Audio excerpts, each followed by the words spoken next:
Hello there. So, you want to know how you can simply go ahead and spot obstructions on the road before you even head to it? This is the only video that you'll ever need to watch on the internet to find out. So, let's just get straight into the video. First of all, what you need to do is download an application called Waze. So, simply go ahead and open your App Store and search for Waze like I am doing.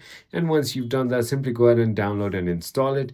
And once that is done, simply go ahead and tap on the open and click on allow once, and it's going to be taking you right over here. If it doesn't, just create an account and you'll be here.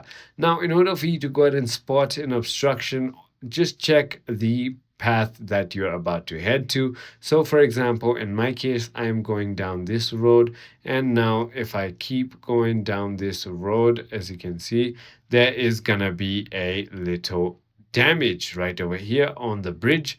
I think this is a bridge.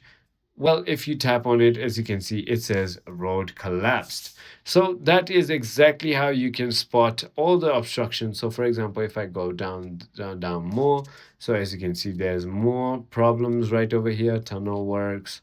There are more problems right here, tunnel works again. So that is about it. I hope this video was helpful to you. If it was, hit that like button and I'll see you